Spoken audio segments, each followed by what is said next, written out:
Ya, assalamualaikum warahmatullahi wabarakatuh. Pada pertemuan kali ini kita akan membahas tentang pengantar mikrokomputer untuk mata kuliah teknik antarmuka. Jadi pengantar di mata kuliah teknik antarmuka. Nah, di pertemuan ini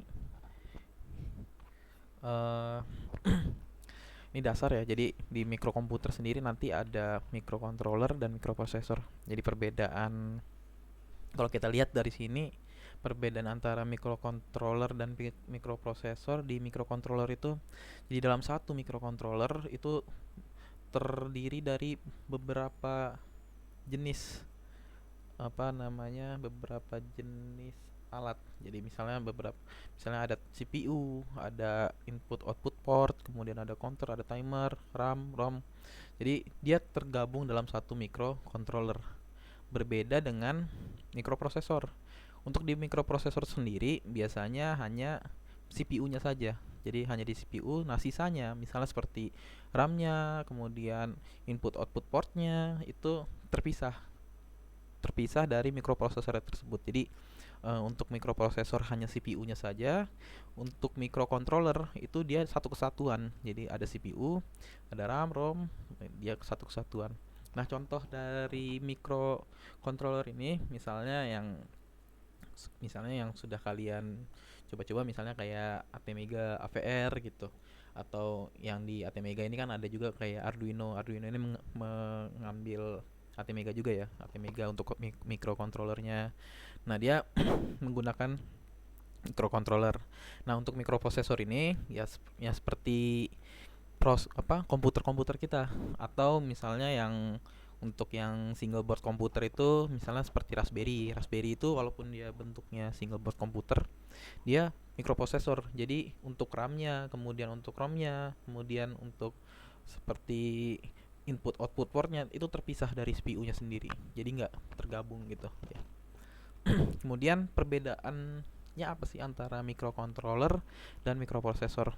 Nah, yang tadi yang sudah saya sebutkan, jadi untuk microcontroller sendiri, CPU, RAM, input output, ROM itu tergabung dalam satu kesatuan. Jadi dia dalam satu kesatuan yang dinamakan nanti microcontroller. Sedangkan untuk microprocessor hanya terdiri dari CPU-nya saja. Nah, di sini kan CPU ini ada control unit, ada ALU-nya, kemudian ada registernya buat register. Dia hanya terdiri dari CPU. Nah, bagian-bagian lainnya seperti RAM, input output, ROM-nya terpisah dari mikroprosesornya tersebut. Kemudian jumlah chip dari RAM, misalnya input output atau ROM-nya, karena tergabung dari microcontroller tersebut, jadi fix, dia nggak bisa berubah-ubah. Sedangkan mikroprosesor karena terpisah, jadi kita bisa memutuskan pengennya berapa sih RAM-nya. Kita pengen, nanti tergantung boardnya. Kalau misalnya boardnya kira-kira kuat, entah itu dari segi daya, kemudian dari segi komunikasinya, itu bisa dimaksimalkan pengennya berapa RAM-nya, atau input outputnya, atau ROM-nya seperti apa. Kemudian, nah, karena istilahnya jumlah chip yang terbatas, kemudian yang CPU, RAM-nya ini tergabung. Nah, biasanya microcontroller sendiri ini prosesnya atau proses komputasinya itu terbatas juga. Jadi digunakan untuk proses-proses yang sederhana. Misalnya kita punya task-task yang tugas-tugas dari suatu controller yang sederhana. Kita udah jelas nih pengen bikin, misalnya ada sensor, kemudian sensor ini dia ngebaca berapa bit gitu. Nah, nanti dari bit-bitnya ini kan jelas cuman berapa, kemudian nanti di situ dikontrol, kemudian jadi aktuatornya kita pengen seperti apa. Nah, itu nanti ada lagi tugasnya. Nah, itu juga nggak terlalu besar. Jadi untuk tugas-tugas yang nggak terlalu besar, misalnya kita punya suatu controller, misalnya apa ya, controller misalnya tanaman tanaman apa, smart smart apa ya istilahnya, kayak smart farming gitu. Smart farming ini dia menggunakan sensor sensor suhu misalnya, atau sensor kelembapan tanah, atau sensor raindrop itu kayak apa namanya, eh, jatuhan air. Nah, nanti di situ kan ada di tiap sensor itu kan dia terlihat juga ada komunikasinya berapa berapa bit gitu. Nah, nanti aktuatornya nanti kan dikontrol, dimasukkan ke dalam suatu proses, nanti bentuknya itu seperti apa. Nah, nanti aktuatornya pun nggak terlalu besar, kemudian prosesnya juga nggak sebesar proses mikroprosesor. Nah, berbeda dengan mikrocontroller, mikroprosesor ini biasanya digunakan untuk proses-proses yang kompleks. Jadi untuk suatu yang memiliki komputasi yang besar ini menggunakan mikroprosesor. Makanya untuk mikroprosesor misalnya seperti kalau kita coba yang di single board komputer lah, misalnya Raspberry Pi, itu kan bisa untuk apa namanya, kamera gitu kan, untuk memproses citra. Proses citra itu nggak kecil. Itu membutuhkan istilahnya sumber daya atau komputasi yang lumayan besar gitu. Kemudian karena dengan proses yang sederhana di microcontroller ini, daya serta komputasinya lebih kecil dan efisien. Jadi dia nggak memerlukan daya-daya yang besar. Kemudian berbeda dengan microcontroller di microprosesor, karena kita bisa apa namanya, meningkatkan komputasi. Nah, nanti tergantung proses komputasi serta dayanya itu biasanya lebih besar dibanding mikroprosesor, karena dia uh, komputasinya lebih kompleks dan lebih besar gitu ya. Kemudian bitnya, nah biasanya untuk microcontroller ini menggunakan 6 atau 18 bit. Nah, kalau yang untuk mikroprosesor menggunakan 32 atau 64 bit, tergantung nanti arsitekturnya seperti apa. Kemudian eh kalau yang microcontroller ini dia kontrolnya biasanya fokus pada kontrol, misalnya ada sensor, kemudian kontrolnya seperti apa, kemudian ada aktuatornya. Nah, kalau misalnya di microprosesor dia nanti ada pemrosesan komputasi. Jadi kita misalnya bikin suatu proses, bikin suatu program dengan komputasi yang memerlukan istilahnya komputasi yang besar gitu ya. Entah itu daya, entah computation time-nya, kemudian biasanya komputasi ini yang membutuhkan sumber dayanya. Jadi kalau misalnya semakin besar, semakin kompleks komputasi, kita memerlukan nggak cuma sekedar apa namanya, nggak cuma sekedar dayanya, jadi komputasi time-nya, kemudian resource-nya. Misalnya kita butuh penyimpanan seperti apa, penyimpanannya berapa, itu biasanya apa namanya, berbeda antara mikroprosesor dan microcontroller. Nah, untuk mikroprosesor ini lebih besar biasanya komputasinya. Nah, kemudian yang terakhir, untuk microcontroller sendiri ini menggunakan arsitektur Harvard. Jadi perbedaan antara arsitektur Harvard dan di mikroprosesor ini nanti menggunakan arsitektur von Neumann.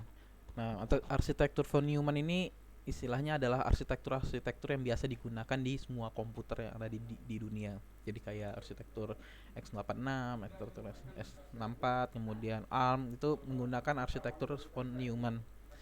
Nah, kalau di microcontroller biasanya menggunakan arsitektur Harvard. Nah, nanti kita lihat apa perbedaan antara arsitektur Harvard dan arsitektur von Neumann. Nah, jadi perbedaan mendasar antara arsitektur Harvard dan arsitektur von Neumann. Untuk arsitektur von Neumann, dia antara memori data, jadi data memori dan program memori ini ditempatkan di tempat yang sama.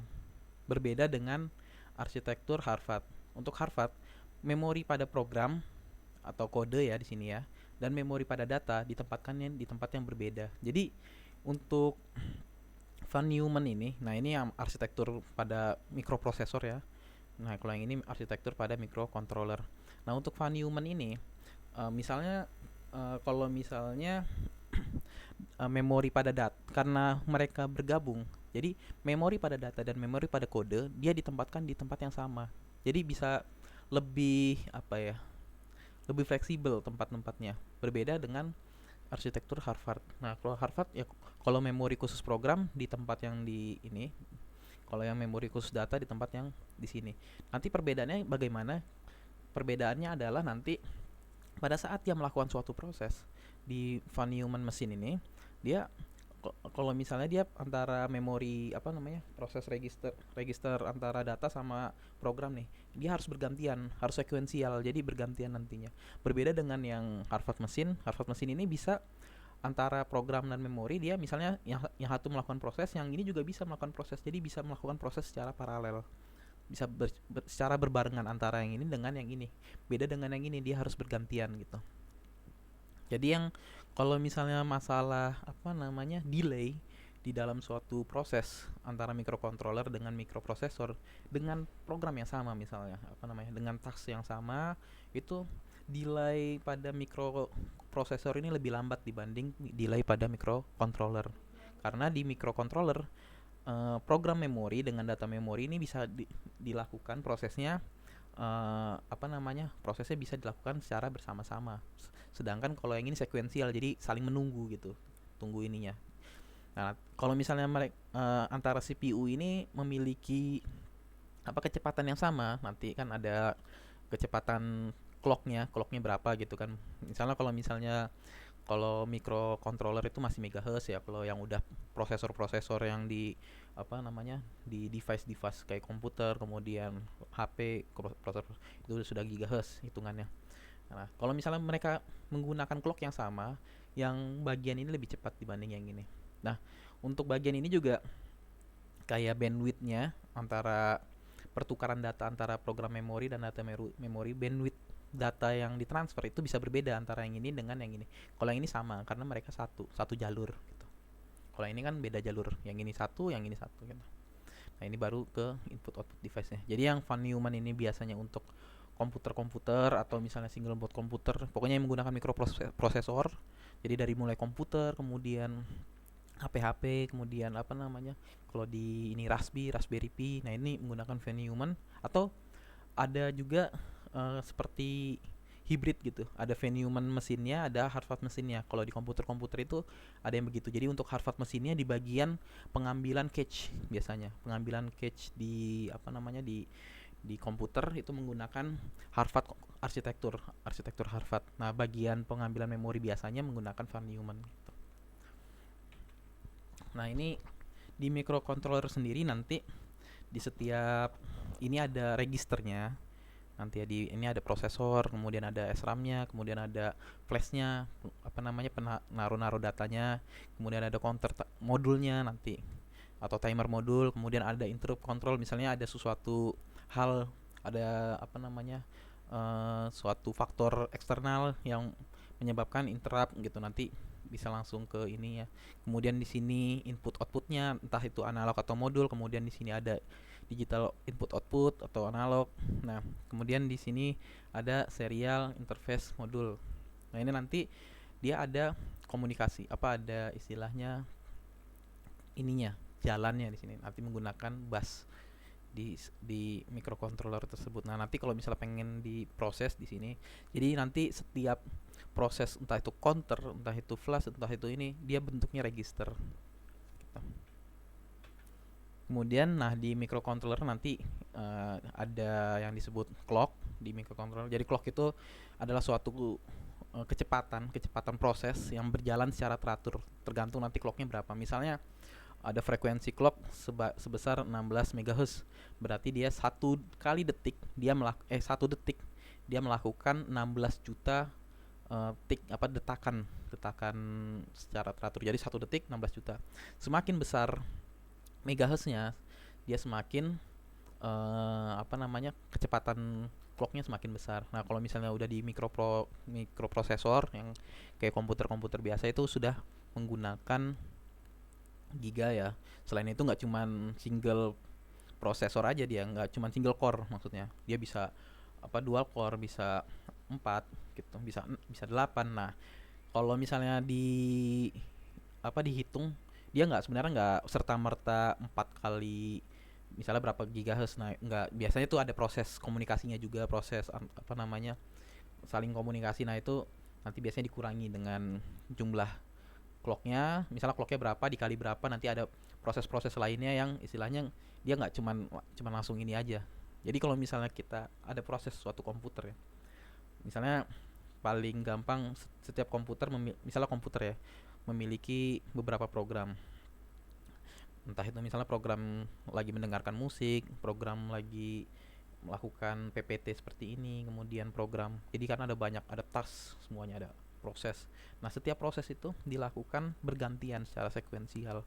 Nah, karena apa namanya kecepatan tiknya ini, kecepatan detakannya sangat cepat, Jadi kita nggak bisa ini, jadi kita nggak sadar kalau misalnya ternyata setiap proses itu dilakukan secara bergantian gitu. Nah, semakin cepat prosesnya, semakin tinggi clocknya, semakin tinggi kecepatan prosesnya. Jadi kalau misalnya kalian apa namanya pengen nyari-nyari CPU gitu ya, nyari-nyari laptop atau apa, nah itu salah satu selain lihat wah ini i7 nih tapi clocknya kecil kan sama aja. Jadi biasanya itu kalau ngeliat CPU itu CPU i7 yang lama, nah itu biasanya clocknya lebih kecil. Bisa jadi dia lebih apa namanya lebih ini daripada yang i5 gitu, i5 yang keluaran baru dengan clock yang lebih besar seperti itu. Kemudian nanti di arsitektur microcontroller sendiri seperti yang sudah saya jelaskan tadi, dia menggunakan Harvard arsitektur. Nah, di Harvard arsitektur itu antara memori program dan memori datanya dia berbeda, ditempatkan berbeda. Jadi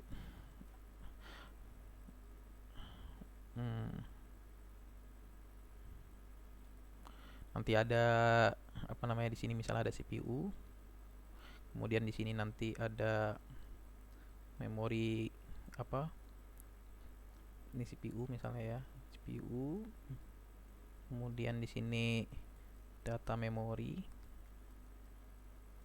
kemudian di sini misalnya cuma dua nih misalnya, jadi bisa berbeda bandwidthnya. Yang ini bagian code memory gitu, jadi dia diletakkan di tempat yang berbeda. Nanti kalau misalnya dia melakukan proses dia bisa ke sini atau bisa ke sini juga gitu. Nah, kemudian nanti misalnya di apa namanya setiap informasi dalam microcontroller disimpan dalam bentuk register. Nah, register ini seperti rak. Jadi kalau misalnya kita bandingkan dengan buku itu kayak rak. Jadi dalam satu rak itu dia bisa nyimpan berapa buku sih? Nah, kalau misalnya registernya 8 bit, dia bisa menyimpan 8 buku. Kalau misalnya dia 16 ya berarti 16 buku gitu. Nah, jadi semakin besar registernya semakin penyimpanannya nanti apa namanya berhubungan dengan prosesnya juga akhirnya. Penyimpanannya ke registernya. Kemudian setiap karena apa namanya suatu penyimpanan suatu data itu banyak banget, kemudian prosesnya juga banyak, pasti ada alamatnya. Jadi kita kalau pengen ngambil ini kan kalau nggak tahu alamatnya bingung kan apa prosesnya itu. Nah, pasti ada alamat penyimpanan, nanti ada addressnya setiap apa namanya register. Nah, nanti register biasanya nanti ditulis dalam bentuk heksadesimal. Jadi kalau misalnya masih ingat dengan mata kuliah teknik digital, jadi ada apa namanya bilangan itu ada biner, kemudian ada oktal, ada desimal, ada heksadesimal. Kalau heksadesimal basisnya 16. Dia dari 0 sampai 9, kemudian dilanjutkan dengan A, B, C, D, E sampai F. Seperti itu. Kemudian register terdapat beberapa jenis yang yaitu yang bisa ditulis dan dibaca, jadi bisa di read dan di write. Kemudian dan ada juga yang hanya bisa dibaca saja, dia cuma bisa di read saja. Kemudian ada juga yang cuma dapat ditulis saja gitu. Selain untuk penyimpanan data umum, register juga digunakan untuk kontrol serta konversi misalnya, atau pengaturan timer tadi ya, atau misalnya buat input output analog digital ya, seperti itu. Nah, ini bentuk data memorinya. Jadi di sini pengalamatannya, addressingnya, kemudian nanti di sini ada 8 bit ya. 8 bit itu maksudnya 8 bit itu kan 1 byte, 1 byte. Nah, nanti masukin memorinya di sini kan addressingnya udah hexa juga. Untuk nilai memorinya juga dalam bentuk hexa. Misalnya ini 9A, 9A itu berapa? 154. Jadi nanti tinggal dikalikan dengan 16. Kemudian misalnya di sini ada 6F, kemudian ada 3E. Nah, nanti diubah ke desimal misalnya di sini. Nah, sampai ke pengalamatan ke berapa gitu di sini. Tergantung nanti jumlah memorinya itu sebesar apa. Nah, ini ada ingat ya kalau ada LSB, ada MSB, ya di sini LSB itu artinya less significant bit. Less significant bit itu kalau misalnya kita di desimal satuan lah, kayak 4 ini satuan, jadi nggak terlalu pengaruh. Misalnya 4-nya berubah jadi 3 kan 154 ke 153 nggak begitu pengaruh. Beda kalau misalnya MSB-nya yang berubah. Misalnya ini jadi 200, nah itu kan jauh. Apa namanya? Pergeserannya jauh gitu. MSB ini most significant bit. Nah, kemudian di register. Nah, nanti di register ini bisa apa namanya bentuknya ke proses di register. Di sini ada alunya juga. Kemudian di sini ada data RAM. RAM itu sementara ya, apa namanya, penyimpanan sementara. Jadi kalau misalnya di komputernya mati, ya hilang datanya. Beda sama atau misalnya nanti diganti prosesnya, nanti hilang. Misalnya prosesnya selesai gitu. Kemudian ada proses baru hilang. Beda sama ROM. ROM itu biasanya bahkan sampai komputernya mati pun dia jarang istilahnya sampai di write di ini, itu jarang karena biasanya mengambil ini apa namanya, tas-tas atau memori-memori dasar kalau di ROM. Kemudian di sini ada flash program memori, nggak ada ya ini. Ah, ini kelewat ya tadi ya. Nah ini jadi di sini ada flash section, kemudian ada buat flash section. Nah kalau flash section ini istilahnya program nanti yang dinyalakan ini programnya flash section ini. Kemudian kalau boot ini biasanya yang apa namanya, buat yang sudah tertanam gitu ya. Jadi nanti kayak buat bootable-nya, bootloader-nya itu menggunakan boot flash section. Nah, ini dia pengalamatannya dari 0 sampai berapa misalnya di sini. Nah, nanti dia bentuknya pengalamatannya hexa. Yang tadi sama yang tadi. Nah, nanti di sini ada register, beberapa macam register. Misalnya di sini ada instruction register. Nah, nanti dari instruction registernya diubah ke instruction decodernya seperti apa. Kemudian nah, jadi nanti di sini adalah proses komputasi atau proses kontrolnya, proses kontrol dari mikrokontrol. Jadi dia pengen diapakan, misalnya ada suatu input. Nah, nanti inputnya ini pengen diapain dari kontrolnya ini. Nanti kita program di sini bagian sininya. Kemudian nanti dia karena ngambil program, dia biasanya ngambil. Nah, nanti dari situ bisa diketahui. Nah, di ALU ini nanti dilakukan, misalnya di ALU ini kan ada proses-proses matematis. Nah, nanti di sini terjadi proses-proses, misalnya kalau misalnya proses kalau misalnya ada suatu data seperti ini, nanti datanya di n kan atau di or kan, atau misalnya kalau operasi-operasi biner di rotate gitu ya, atau di shift register digeser, atau di rotate itu digeser tapi yang belakangnya nanti datang lagi gitu. Misalnya nanti ada program counter. Nah, program counter ini kan dia ngurang terus dia biasanya. Nah itu di register biasanya nanti seperti itu. Nah, kemudian dari nanti di microcontroller sendiri kita bisa membuat suatu misalnya embed system. Nah, di embed system ini adalah suatu sistem yang digunakan untuk melakukan tugas tertentu. Nah, berbeda dengan komputer seperti misalnya komputer personal atau komputer server. Embed system ini digunakan di suatu lingkungan yang tertentu gitu. Dia melakukan tugas misalnya buat IoT ya. Misalnya ditaruh di taman atau di smart home. Misalnya di situ ada sensor di di smart home itu ada sensor cahaya. Misalnya ada cahaya matahari. Kalau misalnya ada cahaya matahari, kemudian nanti sensor cahayanya kan dia membaca, ada cahaya nih. Jadi nggak usah dinyalain lampu-lampu yang ada di rumah. Nah, kalau misalnya di sana cahayanya udah mulai redup, kemudian hilang, nah kemudian sensor cahayanya itu ngebaca, udah mulai gelap. Nah, nyalakan lampu-lampu rumah gitu. Nah, nanti jadi di embed system ini nanti terbuat ada suatu sistem yang akan melakukan suatu tugas tertentu gitu. Jadi karena dia bukan komputer atau ya personal komputer, nah nanti dia di suatu sistem itu jadi di embed system ini juga terdiri dari gabungan dari beberapa hardware dan software.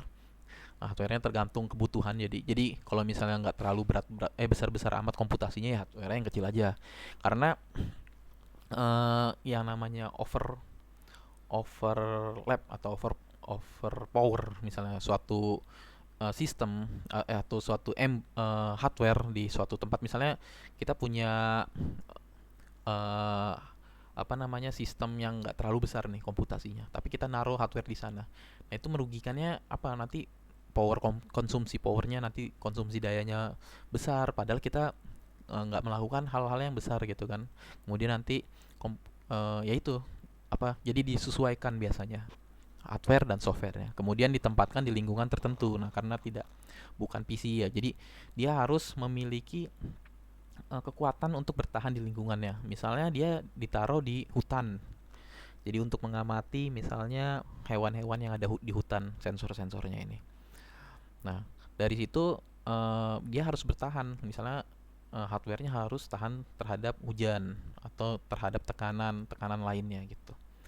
Nah, kemudian dia harus memiliki persediaan atau sumber daya sendiri. Nah, persediaan atau sumber daya sendiri ini berhubungan dengan konsumsi daya, konsumsi daya. Jadi biasanya untuk yang ditaruh di embedded system ini dia mungkin menggunakan eh, energi baru terbarukan. Jadi misalnya dia menggunakan panel solar cell gitu ya. Jadi biar dia tetap memiliki daya sendiri seperti itu. Kemudian ada juga yang namanya real time system. Nah, kalau di real time system ini adalah suatu sistem kontrol yang memiliki reaksi waktu yang spesifik. Nah, jadi di real time system ini kita membutuhkan waktu yang apa ya istilahnya ya, yang sesuai, yang spesifik biar apa namanya dia misalnya kalau misalnya terjadi sesuatu, nah, dalam waktu segini harus melakukan tindakan seperti ini. Kalau misalnya dia lewat, nah nanti dia berarti gagal. Nah, ini nanti ada namanya critical time. Nah, ini tergantung sistem-sistem di real time sistemnya. Jadi nanti di sini juga ada yang namanya hard real time system dan soft real time. Jadi hard real time ini biasanya yang kalau misalnya telat sedikit berarti sistem itu gagal. Misalnya seperti ini. Kalau misalnya ada suatu mobil dengan pengaman misalnya, kalau misalnya ada terjadi tabrakan misalnya ya, dia langsung mengeluarkan apa namanya airbag sistem airbagnya biar pengemudinya nggak terbentur gitu kan. Nah, itu kan harus dalam hitungan istilahnya milidetik gitu. Kalau misalnya terlewat dari milidetik, berarti dia gagal. Nah, nanti malah membahayakan keselamatan pengemudi. Atau misalnya kayak sistem navigasi pesawat. Kalau misalnya dia sistem navigasi pesawat ini berbeda saja beberapa detik, nah itu bisa berbahaya untuk keselamatan pesawat tersebut. Ada juga yang namanya soft real time system. Nah, soft real time system ini mungkin keterlambatan dari suatu sistem, entah itu dari komunikasinya, entah itu dari komputasinya, itu masih dipermaklumkan. Jadi misalnya kayak streaming suatu video gitu. Nah, kalau misalnya ada keterlambatan kan paling hanya ada delay saja. Jadi nggak mengakibatkan sistem tersebut menjadi failure gitu. Nah, ini tergantung sistemnya nanti yang akan dibuat seperti apa. Nah, mungkin sekian dari mikrokomputer ini. Jadi untuk kedepannya kita kan untuk teknik antarmuka ini menggunakan mungkin kedepannya akan menggunakan microcontroller atau mungkin ada juga pengen menggunakan mikroprosesor misalnya single board processor seperti Raspi itu juga dipersilahkan, tapi mungkin kedepannya akan lebih menggunakan microcontroller. Jadi kalau misalnya menggunakan ATmega atau Arduino, nah ini menggunakan teknik antarmuka ini menggunakan microcontroller tersebut. Jadi seenggaknya harus tahu dasar microcontroller itu seperti apa. Jadi mungkin nanti setelah ini baru kita akan mempelajari tentang komunikasi-komunikasi dari setiap antarmukanya itu seperti apa. Jadi nanti dari kita bagaimana untuk menjalankan suatu task tertentu tuh nanti seperti apa gitu ya. Mungkin sekian dari saya. Assalamualaikum warahmatullahi wabarakatuh.